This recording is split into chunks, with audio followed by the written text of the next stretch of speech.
ಇವತ್ತಿನ ಒಂದು ಈ ವಿಶೇಷವಾದ ವಿಡಿಯೋ ರೆಸಿಪಿ ನಾವು ನೋಡಿ ಬರುವ ನಾನು ಸರಿತಾ ಎಸ್ ಹೆಲ್ತಿ ಕುಕ್ ಚಾನಲ್ಗೆ ನಿಮಗೆಲ್ಲರಿಗೂ ಸ್ವಾಗತ. ಈ ಮಣ್ಣಿನ ಬಿಸಿಲೆ ಒಳಗೆ ಯಾವ ಮೀನಿದೆ ಅಥವಾ ಮಣ್ಣಿನ ಪಾತ್ರೆ ಒಳಗಡೆ ಯಾವ ಮೀನಿದೆ ಅಂತ ನಾವು ನೋಡಿಕೊಂಡು ಬರುವ. ಹಾಯ್ ಎಲ್ರಿಗೂ ನಮಸ್ಕಾರ. ಇವತ್ತಿನ ನಮ್ಮ ಸಾರಿನ ರೆಸಿಪಿ ನೋಡಿ, ನಂಗು ಮೀನು ನೋಡಿ, ನಂಗು ಮಾಂದಲು ಏನು ಬೇಕಾದರೂ ಹೇಳ್ಬೋದು. ಇದನ್ನೊಂದು ಕೋಕೋನಟ್ ಹಾಕಿ ನಾನು ಇವತ್ತು ಸಾರು ಮಾಡ್ತಾಯಿದ್ದೇನೆ. ಬ್ಯೂಟಿಫುಲ್ ಟೇಸ್ಟಿ ಮೀನು. ಫ್ರೈ ಮಾಡ್ಬೋದು. ಇದರಲ್ಲಿ ಚಿಕ್ಕದು, ಮೀಡಿಯಮ್ ಸೈಜ್, ದೊಡ್ಡದು, ಇದಕ್ಕಿಂತ ದೊಡ್ಡದೆಲ್ಲ ಬರುತ್ತೆ. ಇದು ಕೂಡ ಚೆನ್ನಾಗಿರುತ್ತೆ ನೋಡಿ, ತುಂಬ ಫ್ರೆಶ್ ಆಗಿದೆ ನೋಡಿ. ಇದು ಶಿವಾಜಿನಗರ ಮಾರ್ಕೆಟಿಂದ ನಾವು ತಂದಿರೋದು. ಸ್ವಲ್ಪ ಮೀನಿಗೆ ಡಿಮ್ಯಾಂಡ್ ಇದೆ, ಎಲ್ಲ ಸೈಕ್ಲೋನ್ ಅದು ಇದೆಲ್ಲ ಇದೆ ಅಲ್ವ, ಆ ಕಾರಣದಿಂದ ಮೀನು ಸರಿಯಾಗಿ ಬರ್ತಾ ಇಲ್ಲ ನೋಡಿ. ಇವತ್ತಿನ ರೆಸಿಪಿ ಇದು. ನಾನು ಹೇಗೆ ಮಾಡೋದು ಅಂತ ನಿಮಗೆ ನಾನು ಹೇಳಿಕೊಡ್ತೇನೆ. ಇದರಲ್ಲಿ 2 ಕಿಲೋ ಮೀನಿದೆ. ಇದು ಸ್ವಲ್ಪ ತೂಕ ಜಾಸ್ತಿ ಆಗಿರೋದಕ್ಕೆ ಇದು ಲೆಕ್ಕ ಕಮ್ಮಿ ಬಂದಿದೆ, ಒಂದು 5-6 ಅಷ್ಟೇನೋ ಬಂದಿದೆ. ಈಗ ನಾವು ಮೊದಲು ಇದಕ್ಕೆ ಒಂದು ನೀರು ಹಾಕಿಟ್ಟು ಆಮೇಲೆ ಕಟ್ ಮಾಡಲಿಕ್ಕೆ ಶುರು ಮಾಡಬೇಕು. ಮಾಮೂಲಿ ಒಂದು 10 ನಿಮಿಷ ಈಗ ನೀರಲ್ಲಿ ಹಾಕಿಟ್ರೆ ನಮಗೆ ಸ್ವಲ್ಪ ಸುಲಭ ಆಗುತ್ತೆ.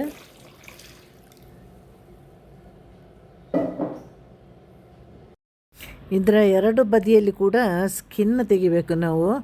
ಅದು ಸ್ವಲ್ಪ ಜಾರುವ ಕಾರಣ ಸ್ವಲ್ಪ ಕಷ್ಟ ಆಗುತ್ತೆ. ಈಗ ಊರಲ್ಲೆಲ್ಲ ಈ ಹೊಯ್ಗೆನ ಅಥವಾ ಈ ಉಮ್ಮಿ ಅಂತ ಹೇಳ್ತೇವಲ್ವ, ಅದನ್ನೆಲ್ಲ ಮುಟ್ಟಿ ತೆಗಿತಾಯಿದ್ರು, ಇಲ್ಲಾಂದರೆ ಮರದ ಪುಡಿಯಲ್ಲೆಲ್ಲ. ಇಲ್ಲಿ ನಮಗೆ ಅದಾಗೋದಿಲ್ಲ ಅಲ್ವ. ಈಗ ನಾನು ಕೈಗೆ ಸ್ವಲ್ಪ ಉಪ್ಪನ್ನ ಹಾಕಿದೆ, ಉಪ್ಪು ಹಾಕಿ ತೆಗಿತಾ ಇದ್ದೇನೆ. ಮತ್ತು ನನಗೆ ಪ್ರಾಕ್ಟೀಸ್ ಇದೆ, ಇಂಥ ಕತ್ತಿಯಲ್ಲಿ ನಮಗೆ ಸುಲಭ ಆಗುತ್ತೆ. ಗೊತ್ತಿಲ್ಲದವರಿಗೆ ತುಂಬ ಕಷ್ಟ ಇದೆ ತೆಗೆಯೋದು. ಅದಕ್ಕೆ ಅಂಗಡಿಯಲ್ಲಿ 30 ರೂಪಾಯಿ ಕೆಜಿಗೆ 30-40 ರೂಪಾಯಿ ಕೊಟ್ಟರೆ ತುಂಬ ಚೆನ್ನಾಗಿ ಕಟ್ ಮಾಡಿ ಕೊಡ್ತಾರೆ. ನಾವು ಡೆನ್ಸಾ ಮಾಡೋದಕ್ಕೆ ನಮಗೆ ಅದು ಕಟ್ ಮಾಡಿ ಸಿಗೋದಿಲ್ಲ, ಹಾಗಾಗಿ ನಾನು ಕಟ್ ಮಾಡ್ತಾ ಇರೋದು.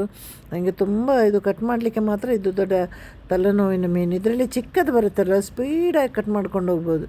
ಅದು 2 ಕಡೆ ಸ್ಕಿನ್ ತೆಗೆದಿಲ್ಲ ಅಂದರೆ ಅದು ಚೆನ್ನಾಗಿರೋದಿಲ್ಲ, ಸಾರು ಅಥವಾ ಫ್ರೈ ಏನೇ ಮಾಡಲಿ. ಅದು ಆಗ್ತಾ ಹೋದಾಗೆ ಅದರ ಸ್ಕಿನ್ ಕಂಪಲ್ಸರಿ ತೆಗಿಬೇಕು. ಸ್ಕಿನ್ ಹಾರ್ಡಿರುತ್ತಲ್ವ. ಈಗ ಚಿಕ್ಕದಾದರೂ ಕೂಡ ನಮಗೆ ಬೇಗ ಕೈಗೆ ಹಾಗೆ ಎಳೆದ್ರೆ ಬರುತ್ತೆ. ಈಗ ದೊಡ್ಡದಾದಾಗ ನಾವು ಜಾರುತ್ತೆ ನಮ್ಮ ಕೈಯಿಂದ ಅದು. ಹಾಗಾಗಿ ಸ್ವಲ್ಪ ಜಾಗ್ರತೆಯಿಂದ ತೆಗಿಬೇಕು. ಯಾವುದಾದ್ರೂ ಒಂದು ಪುಡಿನ ಕೈಗೆ, ಸಕ್ಕರೆ ಪುಡಿನ ಯಾವುದು ಆಗುತ್ತೆ. ಈ ದೊಡ್ಡ ನಂಗುನ ನಮ್ಮ ಊರ ಕಡೆ ಎಲ್ಲ ಮಾಂದಲ್ ಅಂತ ಅಂತೇವೆ, ಎಲ್ಲರೂ ಕೂಡ ಮಾಂದಲ್ ಅಂತ ಕೂಡ ಅಂತಾರೆ. ಆದರೆ ಇದು ಗೊತ್ತಿಲ್ಲದವರಿಗೆ ಕಟ್ ಮಾಡಲಿಕ್ಕೆ ಬಹಳ ಕಷ್ಟ ಇದೆ. ಹಾಗಾಗಿ ನೋಡಿ ಬೀಲ ಹಾಗೆ ಮೊನ್ನೆ ಅಲ್ಲೇ ಕಟ್ ಮಾಡಿಸ್ಕೊಂಡು ಬನ್ನಿ. 1 ಕೆಜಿಗೆ 30 ರೂಪಾಯಿ ಥರ ತಗೊಳ್ತಾರೆ ಮೀನು ಅಂಗಡಿಯಲ್ಲಿ. ಕೆಲವರು ಫ್ರೀಯಾಗಿ ಕಟ್ ಮಾಡಿ ಕೊಡ್ತಾರೆ, ಯಾಕಂದರೆ ಗೊತ್ತಿರೋದವರಿಗೆ ಸ್ವಲ್ಪ ಕಷ್ಟ. ನಮಗೆಲ್ಲ ಮತ್ತು ಪ್ರಾಕ್ಟೀಸ್ ಅಲ್ವಾ. ಈಗ ಇದನ್ನು ಚಿಕ್ಕದಾಗಿ ಕಟ್ ಮಾಡಬೇಕು. ನೋಡಿ, ಇದನ್ನು ಹಾಗೆ ಕತ್ತರಿಸುವ. ಒಂದು ಇಷ್ಟಿಷ್ಟು ಸೈಜಿಗೆ ಮಾಡಿದರೆ ಸಾಕು. ಅದರ ಸಾರು ಸೂಪರಾಗಿರುತ್ತೆ. ಇದನ್ನು ಬೇಗ ಬೇಗ ಕಟ್ ಮಾಡ್ತೇನೆ ನಾನೀಗ. ಮಾತಾಡ್ತಾ ಹೋದರೆ ಕೆಲಸ ನಡೆಯಲ್ಲ.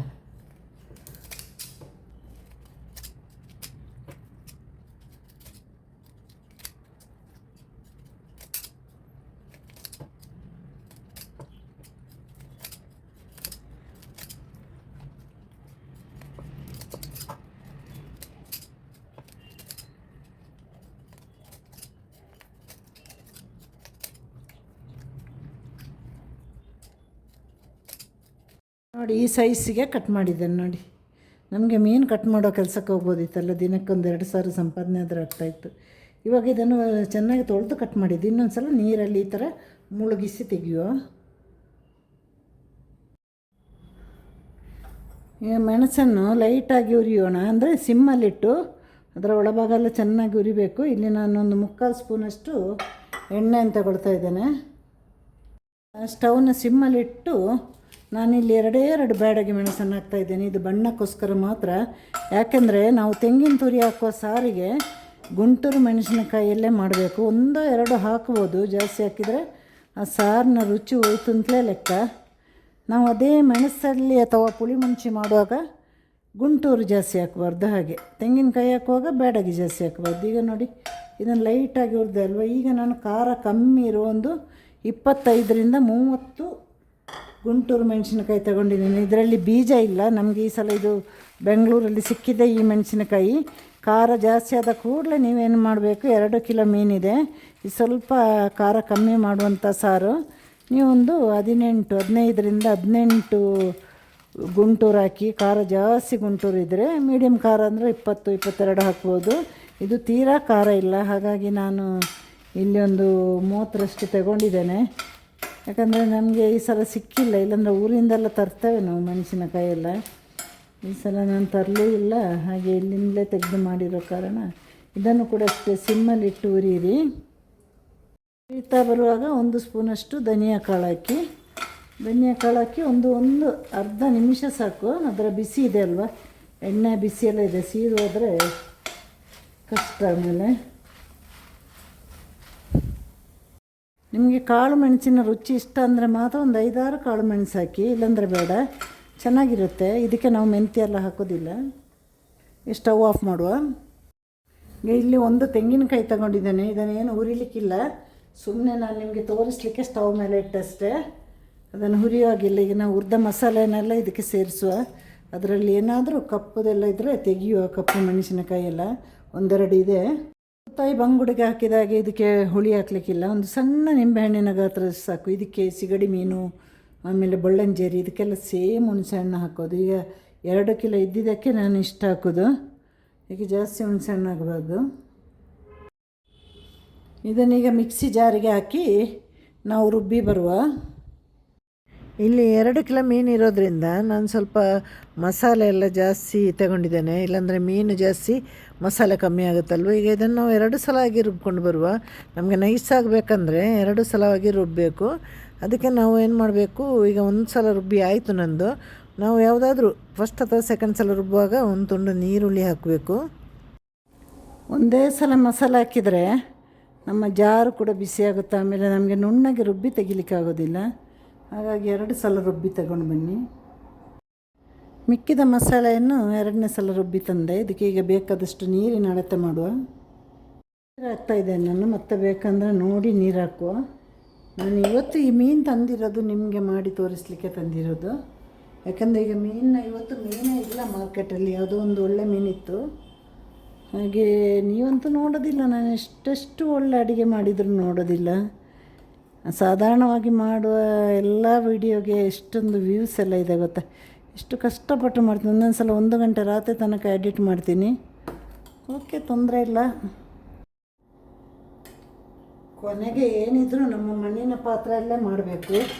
ಸ್ಟೀಲ್ ಪಾತ್ರೆಯಲ್ಲಂತೂ ಮೀನು ಸಾರು ಯಾರು ಮಾಡಿದ್ದ ಕಥೆನೇ ಇಲ್ಲಲ್ವ, ಗೊತ್ತಿಲ್ಲ ನನಗೆ ಮಾಡಿದಾರಂತೂ ಮಾಡಲ್ಲ ಯಾರು. ಈಗ ಸ್ವಲ್ಪ ನೀರು ಹಾಕಬೇಕಾಗುತ್ತೆ ಇದಕ್ಕೆ. ಇದು ಬೇಗ ಬೇಯುವಂಥ ಮೀನು, ಬೊಳ್ಳಂಜೇರಿ ಥರನೇ ಸ್ವಲ್ಪ ಬೇಗನೆ ಬೇಯುತ್ತೆ. ಸ್ವಲ್ಪ ದೊಡ್ಡದಾಗಿದ್ದಕ್ಕೆ ಒಂದು ಅರ್ಧ ನಿಮಿಷ ಲೇಟಾಗ್ಬೋದು. ಅದಕ್ಕೆ ನಾವು ಇಂಥ ಸೌಟನ್ನು ಯೂಸ್ ಮಾಡಬೇಕು. ನೋಡಿ, ನಮಗೆ ಮೀನು ತೆಗಿಲಿಕ್ಕೆ ಈಸಿ ಆಗುತ್ತೆ, ಮತ್ತು ಕಟ್ಟಾಗಿ ಹೋಗಲ್ಲ ಮೀನು. ಹಾಗೆ ನೋಡಿ, ಇಷ್ಟು ನೀರು ಸಾಕು. ಇಲ್ಲಿ ನಾನು ಸದ್ಯಕ್ಕೆ 1.5 ಸ್ಪೂನಷ್ಟು ಉಪ್ಪು ಸೇರಿಸ್ತಾ ಇದ್ದೇನೆ. ಮತ್ತೆ ನೋಡಿ ಹಾಕುವ. ಉಪ್ಪು ಜಾಸ್ತಿ ಆದರೆ ನಮಗೇನು ಮಾಡಲಿಕ್ಕೂ ಸಾಧ್ಯನೇ ಇಲ್ಲ. ಈಗ ಇದನ್ನು ಮುಚ್ಚಿಟ್ಟು ಕುದೀಲಿಕ್ಕೆ ಬಿಡಬೇಕು. ಕುದಿಯುವಾಗ ನಾವು ಹಸಿಮೆಣಸಿನಕಾಯಿ, ಟೊಮೆಟೊ, ಈರುಳ್ಳಿ ಎಲ್ಲ ಹಾಕುವ. ಕೆಲವು ಸಾರಿಗೆ ಕೆಲವು ಥರ ಹಾಕೋದು.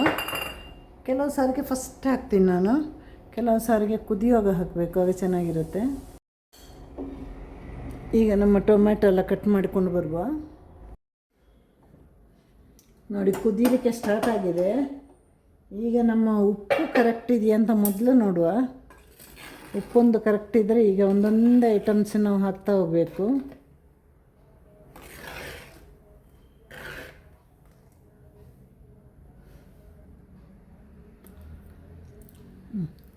ಉಪ್ಪಂತೂ ಕರೆಕ್ಟ್ ಇದೆ. ಇನ್ನೊಂದು 5 ನಿಮಿಷ ಕುದೀಲಿ. ಹಾಗೆ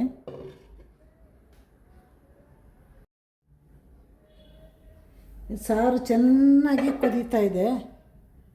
ಉಪ್ಪು ಕೂಡ ಕರೆಕ್ಟ್ ಇದೆ. ಈಗ ನಾನು ಒಂದು ಈರುಳ್ಳಿಯನ್ನು ಕಟ್ ಮಾಡಿ ಹಾಕ್ತಾ ಇದ್ದೇನೆ. 2 ನಿಮಿಷ ಈರುಳ್ಳಿ ಹಾಗೆ ಕುದೀಲಿ.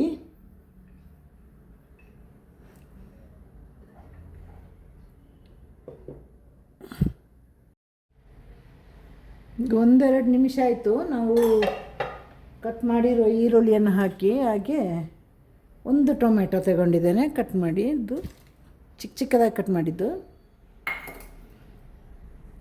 ಮತ್ತು ಇದನ್ನು ಕೂಡ 2 ನಿಮಿಷ ಕುದಿಸೋಣ.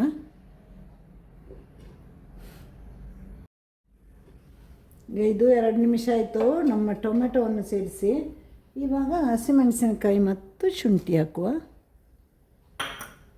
ಅದಕ್ಕೆ ನಾನು ಹೇಳಿ ತುಂಬ ಖಾರ ಹಾಕಬೇಡಿ ಅಂತ. ಹಸಿಮೆಣಸಿನಕಾಯಿ ಎಲ್ಲ ಹಾಕಲಿಕ್ಕಿದೆಲ್ಲ, ಶುಂಠಿ ಹಾಕಿ ಈಗ ಒಂದು 5 ನಿಮಿಷ ಕುದಿಸುವ ಸಾಕು.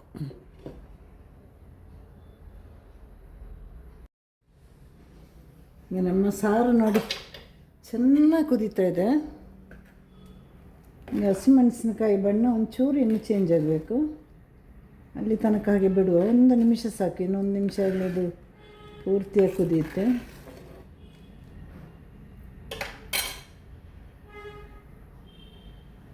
ನಿಮಗೆ ಮುಖ್ಯವಾಗಿ ನಾನು ಹೇಳೋದು ಗೊತ್ತಾ, ಒಂದು ಮಣ್ಣಿನ ಪಾತ್ರೆ, ಅದು ದಪ್ಪ ಪಾತ್ರೆ ಅಲ್ವಾ, ಇದರಲ್ಲಿ ತುಂಬ ಹೊತ್ತು ಬಿಸಿ ನಿಲ್ಲುತ್ತೆ. ಮತ್ತು ಇದು ಈ ನಂಗು ಅನ್ನೋದು ಬೇಗ ಬೇಯುವಂಥ ಮೀನು. ಅದು ಸ್ವಲ್ಪ ದಪ್ಪ ಆಗಿರೋದಕ್ಕೆ ಮಾತ್ರ ನಾವು 1 ರಿಂದ 1.5 ನಿಮಿಷದಿಂದ 2 ನಿಮಿಷ ತನಕ ಇಡ್ಬೋದು. ಚಿಕ್ಕ ಮೀನಂದರೆ ಬರೀ ಅರ್ಧ ನಿಮಿಷದಿಂದ 1 ನಿಮಿಷ. ಈಗ ಮೀನು ಹಾಕ್ತಾಯಿದ್ದೇನೆ, ಅಲ್ಲೇ ಪಾತ್ರೆಯಲ್ಲೇ ಅದು ಅಲ್ಲೇ ಬೇಯುತ್ತೆ ಮತ್ತು ಪುಡಿ ಆಗುವ ಸಾಧ್ಯತೆ ಇದೆ. ಹಾಗಾಗಿ ನೀವು ಬೇಗನೆ ಆಫ್ ಮಾಡಬೇಕಾಗುತ್ತೆ. 1.5 ರಿಂದ 2 ನಿಮಿಷ. ಇಷ್ಟು ದಪ್ಪದ ಮೀನಾಗಿದ್ದಕ್ಕೆ ಅಷ್ಟು ನೆನಪಿಟ್ಟರೆ ಸಾಕು. ಹಾಗೆ ಮೀನು ತುಂಬ ಬೇಯಬಾರ್ದು, ಇದು ಪುಡಿಯಾಗಿ ಏನು ಸಿಗೋದಿಲ್ಲ. ಮತ್ತು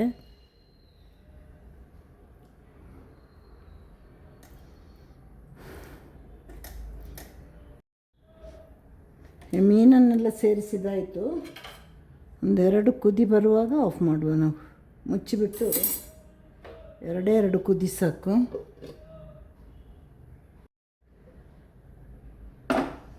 ಹಾಗೆ ನಮ್ಮ ಸಾರು ಕೂಡ ರೆಡಿ ಆಯಿತು ನೋಡಿ.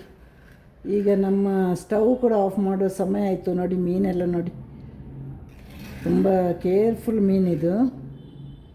ಏನು ಒಂದು 30 ಸೆಕೆಂಡಲ್ಲಿ ಇದನ್ನು ಆಫ್ ಮಾಡಬೇಕು ನಾವು.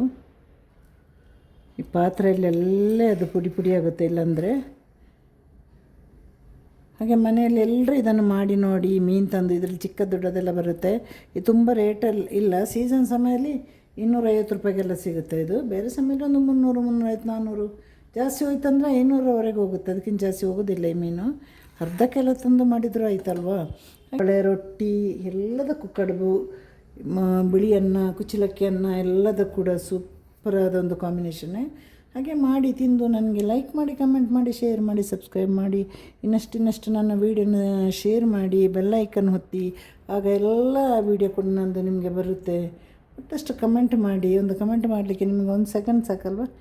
ಪ್ರೀತಿ ಇದ್ದರೆ, ಇಷ್ಟ ಇದ್ದರೆ ಕಮೆಂಟ್ ಮಾಡಿ, ಲೈಕ್ ಮಾಡಿ, ಶೇರ್ ಮಾಡಿ. ಹಾಗೆ ಎಲ್ರಿಗೂ ಟಾಟಾ ಬಾಯ್. ಮತ್ತೊಂದು ಒಳ್ಳೆಯ ಅಡುಗೆಯೊಂದಿಗೆ ನಾನು ಬರ್ತೀನಿ. ಇನ್ನು ಹೊಸ ರೆಸಿಪಿ ನಿಮಗೆ ತುಂಬ ತೋರಿಸಲಿಕ್ಕಿದೆ. ಹಾಗೆ ಮತ್ತೊಮ್ಮೆ ಬಾಯ್ ಹೇಳ್ತಾ ಮುಂದಿನ ವೀಡಿಯೋದಲ್ಲಿ ಭೇಟಿಯಾಗೋಣ.